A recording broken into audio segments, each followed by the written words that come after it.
Hello, and welcome to the Eye Emergencies lecture. Let's actually go through our vital signs. Woo! I know this is a really long lecture. I'm super sorry, but let's actually go through our vital signs. So, fun facts about visual acuity. This is called a Snellen chart. There are many different kinds of Snellen charts. Some show you have to point the direction of the E. Some are letters, but you have to be able to read.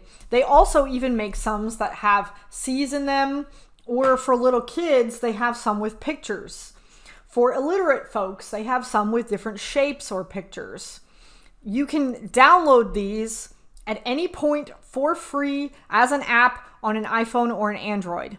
I would highly recommend that you find yourself a Snellen chart to just have, because a lot of emergency departments don't have a visual acuity chart.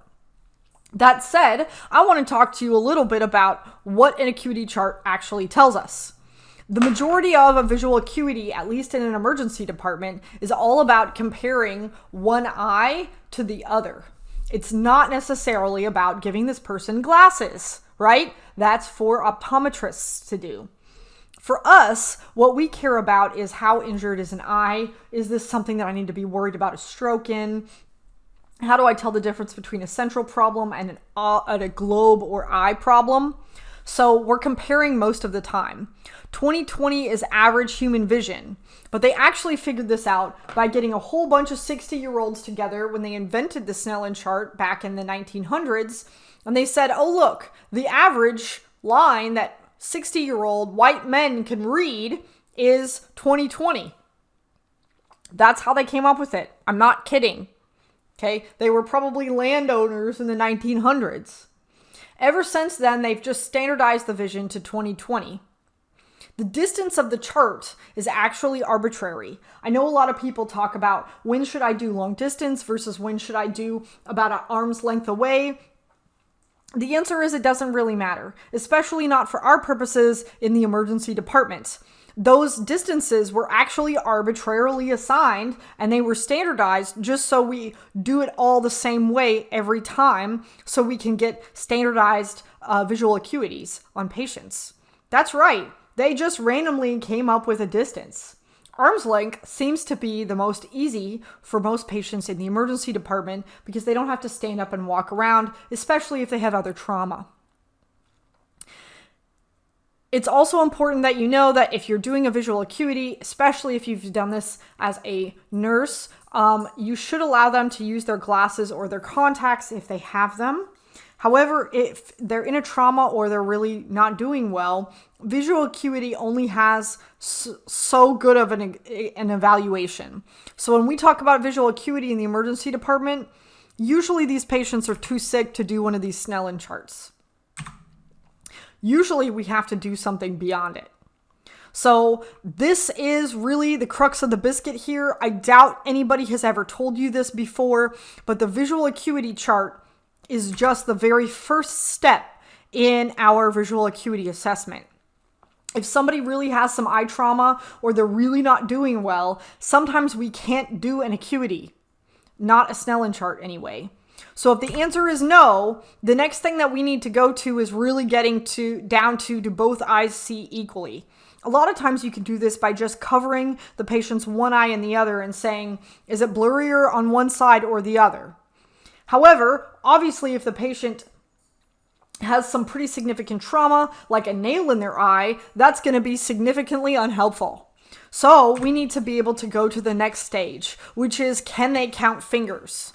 So you hold up a number of fingers on one eye and the other and say, can you just tell me, even if it's blurry, how many fingers I'm holding up?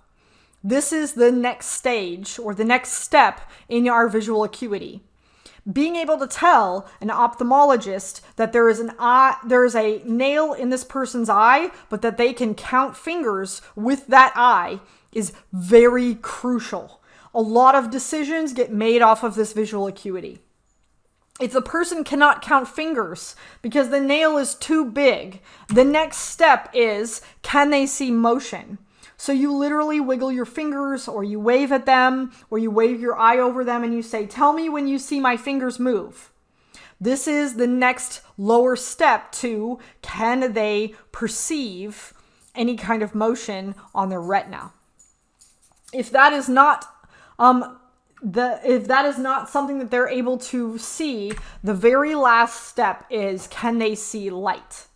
This is the most fundamental basic function of the eye. If the eye cannot see light, then what you're telling the ophthalmologist when you call them and you say they have this orbital injury and they're not able to differentiate light and dark in that eye, you're telling them the eye can't be saved. You're telling them it's okay that they stay at home and they get a shower and they'll come in later to take the eye out. It's called enucleation. Whereas if you're telling them they can count fingers, they can see motion, or they can see light, what you're telling them is, this eye can be saved, come in right now. This is huge. This is crucial and very, very important for your patient. If you have a patient that is sitting in front of you with a really bad eye trauma, you need to know what goes better and over what light is being the most fundamental and bottom. But then you should consider motion, and then you need to do count fingers. We're talking about these folks who are beyond a Snellen chart, okay? This is a really important hierarchy, and this will change your patient's life. It is up to you to know this visual acuity chart. I can't emphasize it enough. Please make sure you understand what you're saying to the ophthalmologist when you're saying it. Next is vision loss.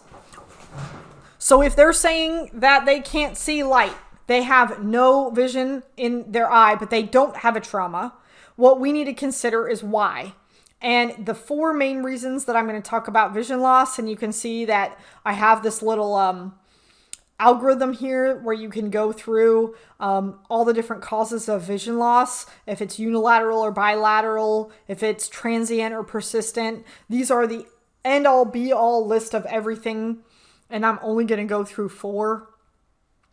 Notice that I'm not even talking about glaucoma in this particular one.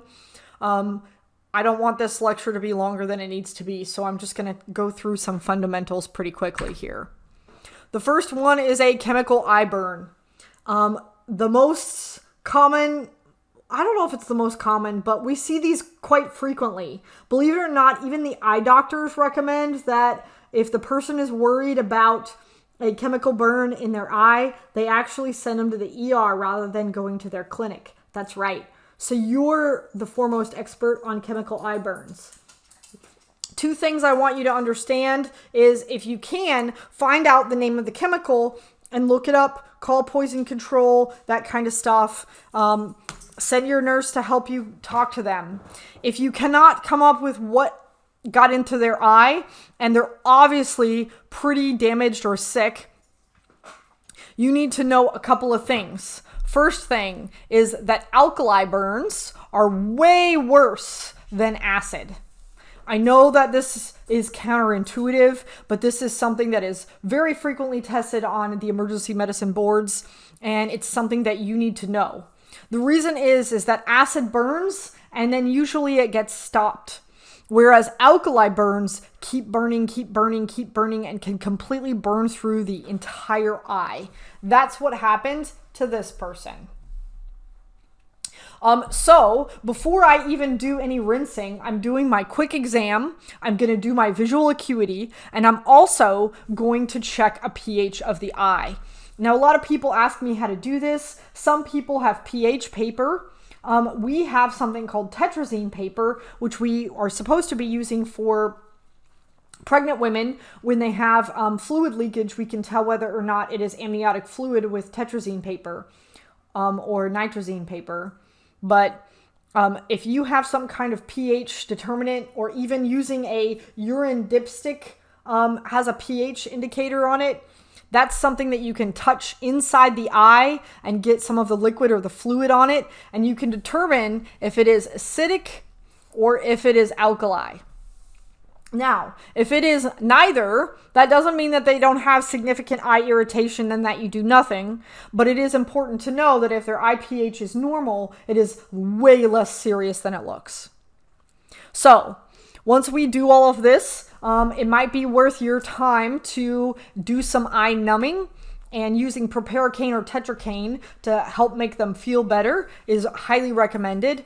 And then, of course, the mainstay of chemical burns is irrigation, irrigation, irrigation, irrigation, irrigation. And so, of course, I want to talk to you about ways in which we can do irrigation in the ER. So the gold standard, the one that everybody talks about, is, of course, the eye wash station. Now, I don't know if you've ever had the pleasure of doing something like an eye wash station, but when you actually have to use this thing, is it pretty easy to turn on? Absolutely. But what you need to notice is that the person needs to hold open their eyelids. And even while this gentleman is holding open his own eyelids, most of the time somebody needs a different person to hold open their eyelids. Now, I know that sounds like the person is a baby, but these are actually really high pressure, and your instinct is going to be to close and blink your eye. It is going to be unimaginably hard to hold your eyes open for the entirety of this eye irrigation. So highly recommended to get somebody to help them hold their eyes open. I also want you to know that if they actually flush the appropriate amount of fluid until it stops through the eye wash station, this causes a lot of pressure on the eye globes themselves, and this causes a hell of a migraine. Super terrible migraine. FYI, you should know that and be ready for that. I also want to point out that some people recommend doing something like a saline eye squirt. This is not recommended. You can actually cause bradycardia, and you can further damage their eye this way because you can push too hard and too inconsistently. That's why we prefer this machine that does it very consistently and has a very specific pressure. So do not do the eye pressure yourself. The next best way is to use something called a Morgan lens. Notice that it kind of looks like a contact with an IV thing here, and you hook it up to an IV and it just washes their eye out. This is something that you can absolutely use if your hospital has it. It usually works very, very well because they can't really blink to stop the irrigation. However, in people who don't do or use contact lenses, this sucks.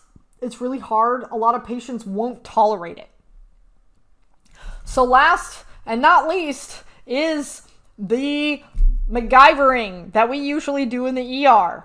Look at this. This is a nasal cannula that you cut the end of the tubing off, you hook it up to the IV tubing, and then they have a pressure bag.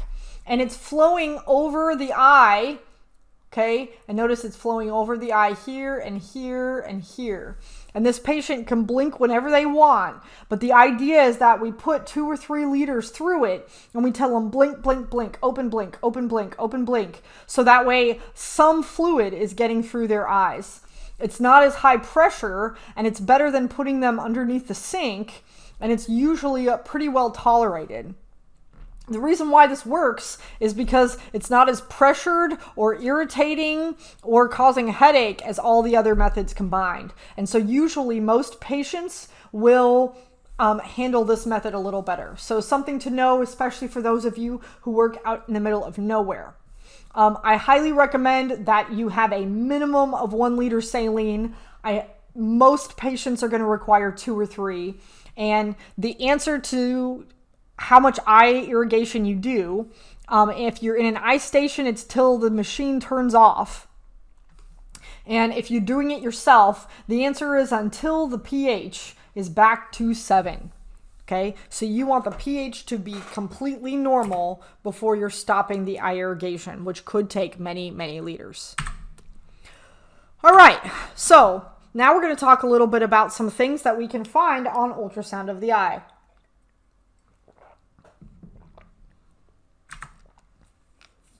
First thing is central retinal artery occlusion. So this is a cause of vision loss. This is the big bad, okay? So I recommend that you understand that A stands for artery, V stands for vein. These are significantly different, okay? So a arterial clog is a way bigger deal. We think of it as the eye stroke. And it is going to be sudden and painless, okay? Both of these are actually painless. So they're just like, I don't know, my vision just went away. All right, this is almost always going to be one eye because only one artery is going to be clogged. It would be super unusual for you to have two arteries that are clogged at the exact same time. There's lots of different causes of this. There's a whole bunch of findings that you can find, but the long and the short of it is you're going to say if it's sudden, if it's painless, if it's complete. You always want to have a really high suspicion for central retinal artery occlusion or the eye stroke. Okay, if you have a venous occlusion, it's more like an eye DVT. It's not as crazy or as emergent. Usually it is something that comes and goes, and then it got better, and then it came back, and then it got better, and then it came back. Usually these folks are at high risk for some sort of DVT, or they've had strokes, or they've had occluded carotids before. And what you should know about this is that this is less concerning or scary. What we can do here is something called the orbital massage. So literally this guy uses his two fingers and pushes down on the eye. So that way, if we have an eye here, and then we have the vein, and we probably also have the optic nerve, right? So if you're pushing pressure down, basically you want to push it down enough that the artery backflows and it dislodges the clot. Is this going to work very long? Because arteries go to the organ. So it's going to work for a second and then it's going to be clogged again. And then it's going to work for a second and then it's going to be clogged again. Even though this is what the book says to do, I don't think it's particularly useful. Plus, you run the risk of accidentally puncturing or popping their eye with how much pressure. This is always painful. It's not very fun. I do not recommend it. What you can do instead is you can do an ultrasound. You do a Doppler ultrasound and you look for blood flow back here of the vein and the artery. And you try to say, hey, is this got arterial flow or does it not? It's kind of like doing a Doppler or duplex of the eye. Interestingly, if you have a artery occlusion, then what we do at our hospital is we treat it like a stroke, and we call neuro, and they will push TPA on those patients. Now, not all hospitals do that, and not all hospitals have the neuro team come in for that, but it is worth your time to note that many hospitals do, and you should start considering TPA if you really have somebody you think has a central retinal artery occlusion. All right, retinal detachment. Retinal detachment is way more common than an eye stroke or an eye DVT. It's often something that patients will say that there's like a curtain over their vision. They also see flashes or floaters. Look at how this artist's rendering kind of shows you what it is. Like the retina is kind of coming off. It's like closing the show, and you have all these little spots in your vision. You can see here what a detached retina looks like on the inside of the eye and what it's going to look like on ultrasound. So here are real ultrasounds. You can see that thing is the retina. That thing is the retina. This is normal.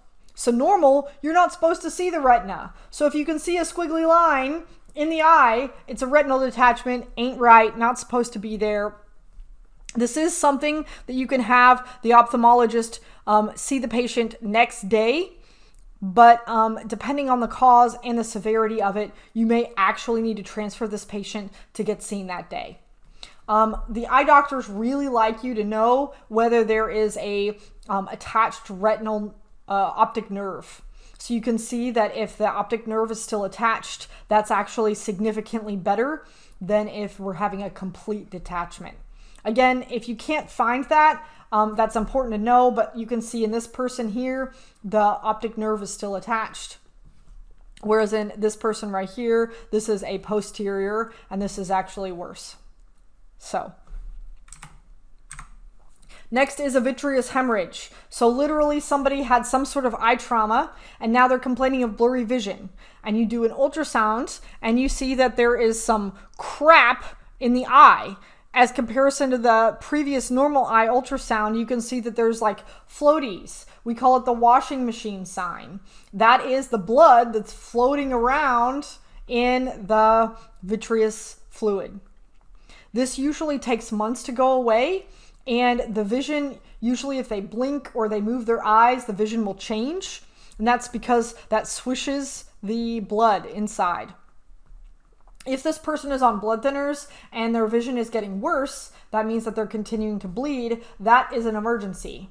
So usually you want to see this patient for at least an hour before you determine whether this person needs an emergent ophthalmology consult.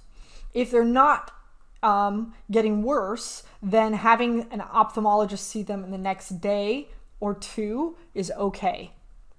Vitreous hemorrhage is also something that you might be able to see on an orbital CT scan. So it's worthwhile to know that if you see some blush or some fluid in there, that you don't always have to do an ocular ultrasound to find it.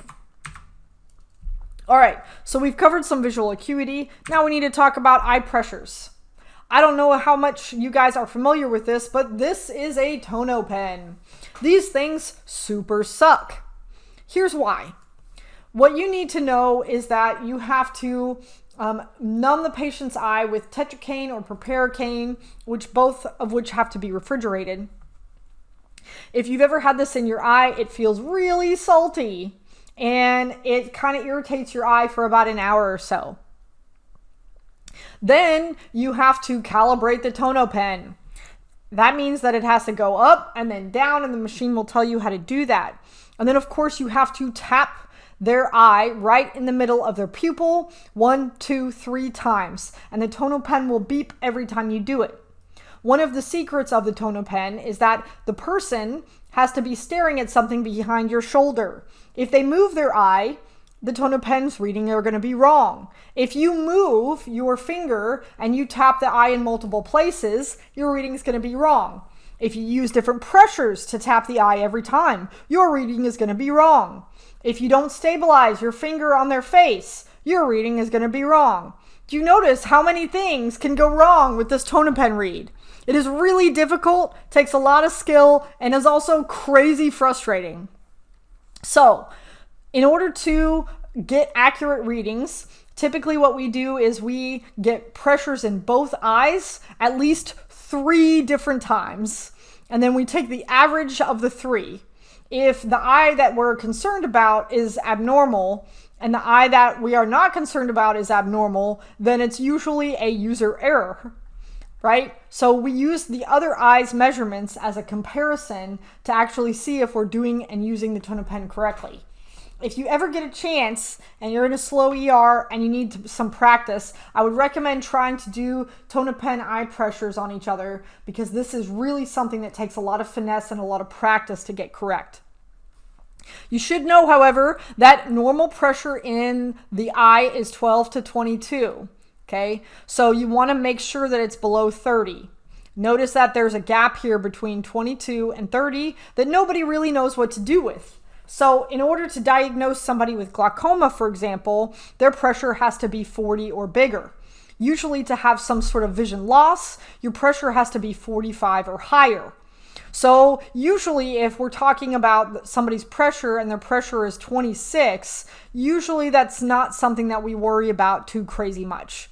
So we want to make sure that we're getting something below 30, and if we start thinking 40 to 45, we want to worry about something like glaucoma or intraocular head bleeds, that kind of thing. Notice that this normal pressure of eyes, let me clear that out for you. Normal pressure here is shockingly similar to the same normal pressure that we need to know for opening pressure for lumbar punctures and CSF. It's also the same exact pressure that we need to know for compartment syndrome. That's because our body pressure likes the same kind of pressure almost everywhere we go. So it is worth your time to memorize these particular numbers so that way you know, because they're useful in multiple areas of the body. So let's talk about a couple things. First is papilledema. Obviously, this is the big scary thing that we worry about when we talk about eye pressures. So one of the best ways to do eye pressures is not tone a pen, because obviously it's super user dependent. One of the easiest ways to do and check for papilledema is using eye ultrasound. And I remember the term 3 times 5 or 3 by 5.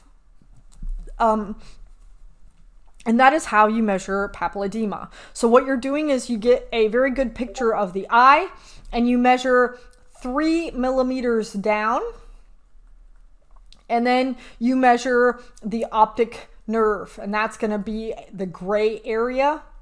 So you measure 3 millimeters down and you have to measure the nerve right at that 3 millimeter mark. And if it's over 5 millimeters, or I'm going to say if it's under 5 millimeters, it's normal. If it's over 6 millimeters, it's papilledema, period. So that means if it's 6.7 millimeters, it's papilledema. Okay, so here is a bunch of different pictures of it. So notice that if you see this bulge or bump of the optic nerve, that's definitely going to be papilledema 100%. I don't even have to measure. Okay, if you don't see the bulge or bump, you are going to need to do the measurements just like I'm telling you here. It's easy to remember, 3 by 5. Ocular ultrasound is probably one of the easiest ultrasounds ever, because nobody is ever fat there and everybody's eye looks essentially almost the same. I do want to point out to you here that the reason that we have to measure 3 millimeters down is because we needed to standardize the area that we measured, so that way we can 100% say that if you're over 6 millimeters, there's papilledema and you should call neurology, do a head CT, or transfer. So the 3 millimeters makes it standardized because everybody's optic nerve kind of connects to their eye a little bit differently. I also want to point out to you in this picture here that intraocular pressure is not always from something like pseudotumor or something from like a head bleed. Look at how there is an intraocular mass, or a retroorbital mass really, that's pushing on and causing this nerve to be really elevated. Remember that you're not necessarily expected to make that kind of a diagnosis on ultrasound. The important part is knowing what's normal and how to do the scan and what is abnormal. All right, let's talk about acute angle glaucoma here. So glaucoma patients should be on your differential for anybody with a headache or anybody with some vision loss or eye pain. Usually the patient in the test is always somebody who has pain right after being in a dark room or a theater. Even though movie theaters are going by the wayside now. A lot of times patients will say that they see halos around the objects, specifically not white halos, but yellow or green halos, kind of an interesting thing. Often this is associated with nausea, vomiting. They will have pain with eye movement, and I'm talking crazy amounts of pain, not usual amounts. They're also going to have quite a bit of photophobia. So some of the things that we're looking for, or things that acute angle glaucoma has, we're going back into this canal of Schlemm here. Okay, so this is normal. What you're seeing is that we have a whole bunch of fluid in the eye that goes past the ciliary bodies, goes underneath the iris, and will come out this canal of Schlemm, right? And it goes into this area of the cornea and fills this space, and then will leave the eye through this little canal here. However, if there's a problem like a closed angle glaucoma, then that means that the fluid can't come out the iris. So this is closed and they also can't drain. So this space in between the cornea and the lens is significantly smaller than it should be. So notice how big this space is versus how big this space is. Okay, this is what this space right here, the space difference, is what a slit lamp is looking for. So if we have a tiny little slit lamp or a tiny little slit of light, you can see how that's reflected on the iris, and then we can measure the difference between the two spaces here. Whereas if we have this sick eye over here, you can see this white line and then the reflected line, and you can see that there's not as much space as there is with a normal eye. This is where the slit lamp comes into handy. However, you could come up with some way to shine a slit line of light onto an eye without using that big old crazy machine, right? Notice that we're also seeing other findings with this glaucoma eye. Notice that we have an injected conjunctiva. Notice that we have a steamy, it looks like it's a steamy cornea, and that the pupil, it doesn't really respond to light, right? It is mid-range dilated, and it's not changing when we shine light in it. So you don't just need the slit lamp for figuring this out. You want to get a history. You also want to notice that they're having a red eye with a steamy cornea and their pupil's not responding. So it's not like you're going to miss glaucoma as long as you're looking for it. Here are some other findings in here. Notice that we also see this perilimbic injection with acute glaucoma, just like we did with traumatic iritis, okay? And just like I explained in the last slide, you're seeing that narrow anterior chamber. That's what we looked for with the slit lamp. You're seeing that hazy cornea and that mid-dilated fixed pupil that's not changing because the pressures are inconsistent. Some patients will have this oval pupil. So this is going to be your normal eye, and this is the eye that's affected. So you can see that the pupils are not only different, but it's kind of like more like an oval rather than a circle. Here's another oval pupil. Okay. So the treatment for glaucoma, and you need to know at least one or two things that you need to do right now. The first thing is we use something called oral acetazolamide, and the dose is 500. You usually have time to look this up, but it is a very easy test question. This is what you want to start with because you want to get this on board as soon as you possibly can.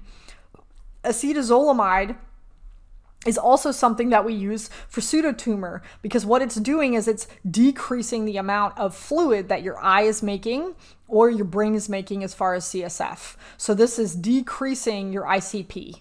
So we want to get acetazolamide on board as fast as we possibly can.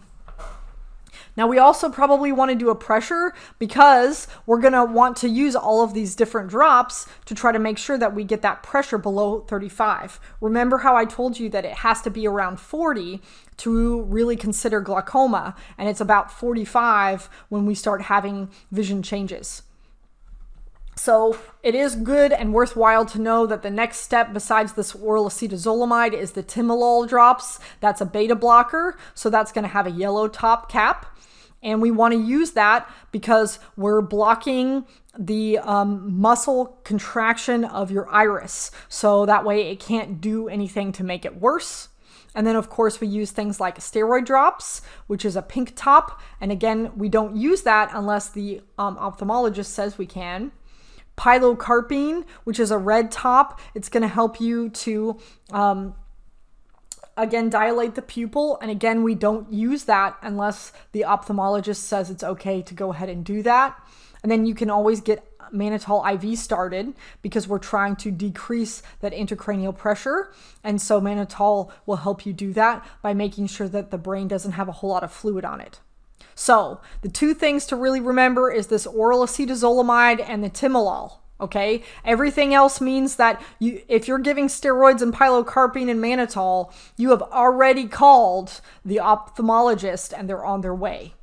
You've also hopefully already done a pressure, and you know that the goal is to get that pressure below 35. All right, retrobulbar hematoma. This is an emergency. This is something that's really crazy. Notice that you're going to see this in exophthalmos or proptosis, and there's always going to be this history of trauma or somebody who is on blood thinners. This is a orbital compartment syndrome. So you're not going to see it very often, but when you do see it, it's a big deal. So you can see right here in this kid's CT scan that they have a big hematoma or bleed that's pushing on their orbit, and it's pushing their eye out of its socket. This is very painful. This will affect your vision because that optic nerve is being stretched. That is not a good thing. You can see in this picture here, we have our optic nerve and our eye, and then we have this big hematoma bleed right here that's pushing the eye out. You can also see it right here in this picture. And you can see it in this patient, and this is what their exam looks like. Notice that we're seeing chemosis. Notice that we're seeing not proptosis, but probably a heck of a lot of pain here. All right. Usually if this is somebody who has a retrobulbar hematoma, we're looking for a pressure above 40, just like in glaucoma, and they will always have some vision changes. Now, what we do about this is really exciting. Oh yeah, this is a picture of a retrobulbar hematoma. You can see how much chemosis and how much proptosis we have. We have to do something called a lateral canthotomy. There is a little tiny piece of tissue that holds the eye in place. And it's called your canthos. It's kind of Y-shaped. And what we do is we cut that to allow the eye pressure to expand and be pushed out. This is something that is later fixed surgically by eye doctors and is always in the lateral aspect of your eye. So it's not medial by your nose. Remember, we don't want to mess up your ducts and all that. This is always on that lateral aspect. And what we typically do is we recommend that you clamp with a hemostat the outside of this space. Make sure that you really feel that canthos right there, and then you cut right underneath it to prevent actually lacerating the globe itself, right? And you can see that little piece of tissue in this picture right there. And then you cut it, and then usually the eye has room to be pushed forward. That is a lateral canthotomy. Not a lot of even real-time docs have done it because this is not a very common procedure, but this is something that you should be aware of that may need to be done. So now we've talked about visual acuity, we've talked about eye pressures. Let's talk about fluorescein staining, and then we'll be almost done here. So fluorescein staining is part of your exam. Remember that in order to fluorescein stain, you still need to use some numbing medicines like tetracaine or proparacaine, and that's the salty numbing medicine that only lasts about 30 minutes. You also need some fluorescein strips. I highly recommend that you get the fluorescein strip.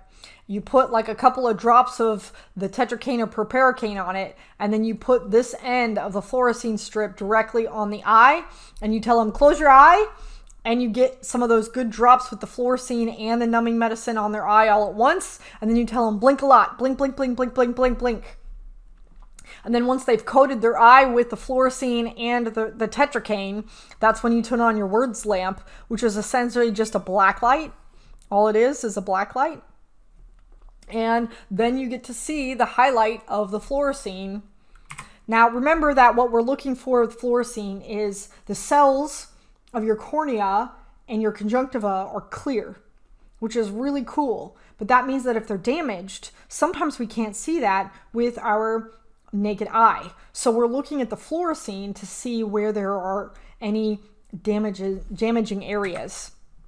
So primarily what we're looking for is either a corneal abrasion or a corneal ulcer. A lot of times the patients will be complaining of sand in the eye or feeling like something is stuck in the eye. So what you can see in this picture down below is that this is a corneal abrasion. You can see that the fluorescein stain kind of builds up around the eye, and where there is a tiny little divot of those clear cells, that's where the fluorescein stays. So it's indicating to us the areas of damage. You can see that there is a big area of damage right here on this person's eye. Now, a corneal abrasion is going to be different than a corneal ulcer. Most corneal ulcers you can see with the naked eye. Notice that this person even has a hypopyon. This is terrible and bad. Oh my gosh, that person needs admitted. Okay. That being said, if you look at this picture, you can see that this is what it looks like to the naked eye, and this is what it looks like when we fluorescein stain it. The reason why we fluorescein stained it, even though we saw it with the naked eye, is you can see that there's some abnormalities on the side here. Let me clear this out for you. Do you see that darker abnormality there? They were probably worried that this corneal ulcer goes all the way into the eye and that this was an open globe. So they probably did a fluorescein stain to find out how deep it goes inside the eye.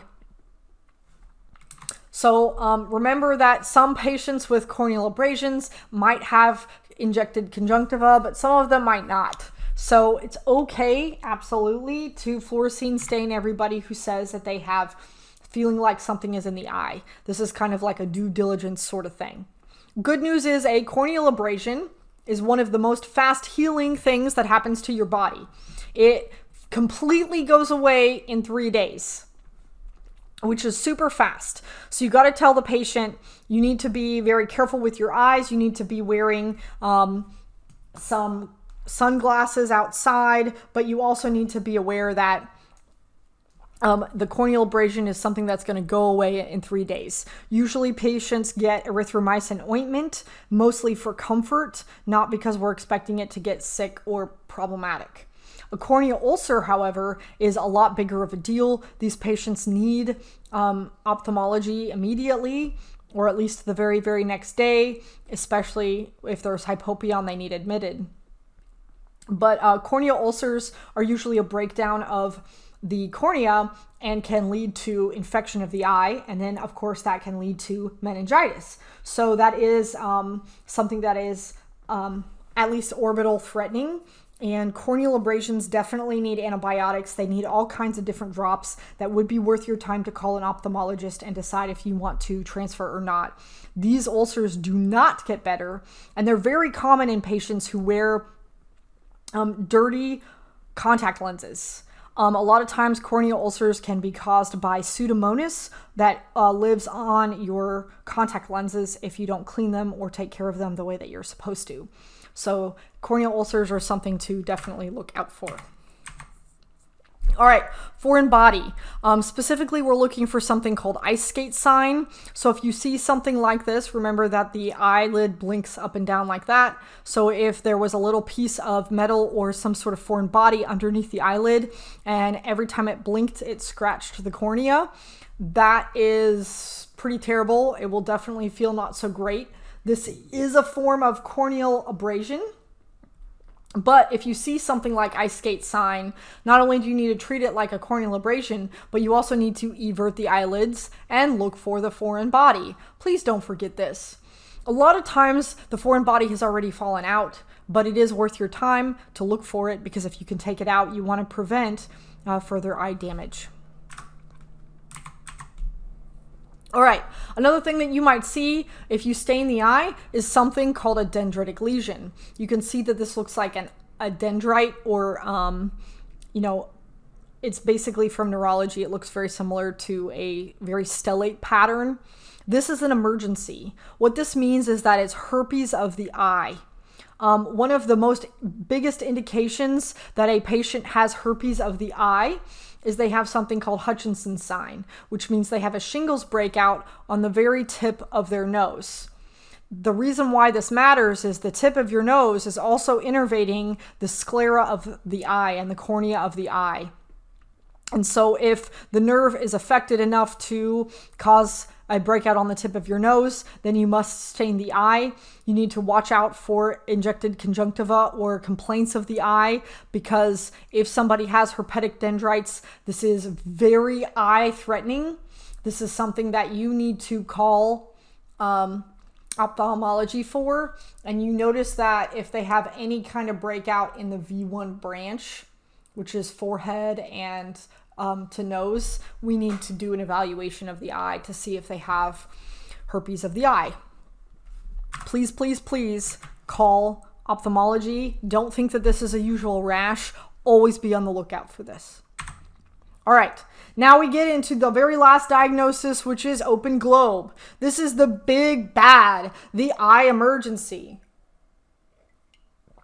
Obviously, an open globe is probably the biggest and worst thing that can happen to the eye. It's one of the most do not miss diagnoses out there. And you can see that there's different grades. Now, I know that you're looking at this picture and you're thinking, oh, gross, but you're also thinking, how could somebody miss that? The answer is that there's a lot of different kinds of grades of open globe injuries. So when we're faced with an open globe injury, it's really important that you understand that I don't really care about any of the classifications, and most of the time the eye doctors won't either. The most important aspect of an open globe is the salvageability of the eye. Some eyes are too far gone to save. That doesn't mean that they're not going to enucleate or take the eye out of the socket, but that's something that can be done at a later date. The important part is, can they save this eye? And that's where we go back to that visual acuity. And the big question is, can they see light or dark? Can they count fingers? Do they see motion? This is the number one most important part of your exam. If you're calling an ophthalmologist for an open globe injury, you better have the answer to this, because that will make or break this person's visual future. So you can see this was a laceration that also cut the eye itself here. So it's really important, obviously, that we don't make that worse. Here are some rules about open globes, and this can be really difficult, but thou shalt not clean the eye too rough. Now, this is really hard and difficult to talk about, because a lot of times these patients will come in after having a multiple traumatic accident or a big car accident or who knows what, and they've got blood everywhere and it's difficult to tell what's going on, and the nurse is trying to be nice, and so she's trying to clean off their eye and their face and their nose and wherever else they're having bleeding. Be very careful, because a lot of times the internal parts of the eye are going to look like a big blood clot. You don't want to clean that off or pull it out. That is going to completely take the socket of their eye out, and you will 100% regret that, and they will never see again. So be very careful about cleaning the inside of the eye, even if it's very tempting, because it just looks like a blood clot. Be very careful. The next big thing is, thou shalt examine the eye very carefully. Notice that this gentleman has a very swollen eye, and of course we need to do an exam, which means that we need to open up that eye and make sure that we know what's going on with the eye. Here's another example. Clearly, we need to examine that eye. The best way to do that is to put your fingers right where you would if you're putting in a contact lens. Notice that I'm putting it right up here on the brow, and then you're also putting it right down here on the bone. So we're putting it on the bone of the orbit. You're not putting it directly on the eyelid, because you could squeeze more fluid out of the eye. You don't want to put any pressure on that eye globe. You really want to make sure that you're looking at it appropriately. So here's a finger on the bottom part of the orbit, and here's a finger on the very top part. Sorry about that. Here it is, on the very top part of the eyebrow. Okay, so we're not putting our finger here. We're not putting our finger here. We're not like forcing them to open that way, right? We're doing it exactly the right way that it's supposed to be done, because we don't want to make the eye problem worse. All right, so we've already talked about how an open globe injury has multiple different kinds. Usually the only useful kind that I talk to eye doctors about is whether it's a rupture, right? Or whether it's a laceration. So a laceration handles whether it's perforating, whether there's a foreign body in it, or whether it's penetrating. So penetrating is going to be like that nail in the eye, okay? A perforating means that like a BB gun hit it. And then an intraocular foreign body is something that is still present in the eye. So if the BB is still sitting in the orbit, that would be something. This one could also be like a nail that's no longer present. You could also have like a paintball injury. I mean, I'm not going to go through all the different options, but it is worthwhile to talk about ruptures being a full thickness and usually a blunt object that hit it versus a laceration, which is more of a sharp object. So this one up here, this is a laceration where you can see it's coming out. It's kind of gooing out of the eye. So we already talked about how you do not push on this eye. Do not squeeze out more of that intraocular stuff of the eye. It's okay to skip the physical exam if you know or are suspecting this is an open globe. So don't let an eye doctor give you shit because you didn't do a tonopen exam on this patient. Because if you tap that eye, for all you know, you're going to tap once too hard or the patient's going to move and this is going to come the rest of the way out. So it is okay to not get an eye pressure on this patient. Do not let anyone give you crap about that. You want to protect the patient, number one. Okay? Also, you want to make sure that if you're transferring this patient, please put an eye shield or something to protect the eye, because in transition, it's really difficult to protect it. So if somebody drops something, if some patient moves real fast, be sure to have that eye shield protected. Always, an eye laceration should have a tetanus. I know we always talk about life-saving tetanus, and clearly that's not their biggest issue, but it is something that you can do. It's also important that you do some antibiotics. Remember that the eye connects directly to the brain, and if for any reason this gets infected, this person is screwed because they have meningitis now. All right, so here's some signs to look for open globe that you can also list on your chart or talk to the ophthalmologist about. The first is a suspicious history. Notice that this doesn't look that bad, and you kind of are tempted to clean up this inner part of the eye, kind of get like a little 4x4 and kind of lightly drape it across the eye and see if it's just bleeding from other areas of the head or if there's actually bleeding happening inside the eye. Be very, very careful about cleaning this. Again, we've talked about this multiple times. Be careful what you clean. So if the suspicious history and they can't see out of that eye or whatever, if you're worried about open globe, be very careful. Next is obvious leakage. Again, be careful what you clean because that is goo from inside the eye. Also, iris hemorrhage. This is a little piece of the iris itself coming out of the eye. You don't want to pull that out. Leave it alone. Don't let the patient do anything to it either. Teardrop pupil. Any kind of misshapen pupil is indicating to you that there's likely an open globe. Any kind of iris deformity or damage, as you can see here and obviously here, that is a very big indication that there has been damage to the eye, even though you don't see the entry point. Don't mess with it, right? Start with an orbital CT and call the ophthalmologist, do your exam.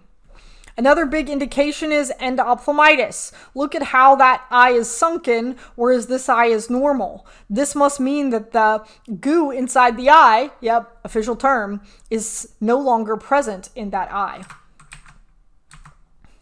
Seidel's sign. So this is for a little tiny eye that you don't see any of the rest of these signs in. This is a fluorescein stain, and what you're seeing is there's a little crack here in the cornea, and you're just seeing constant flow of intraocular fluid coming out of the eye constantly.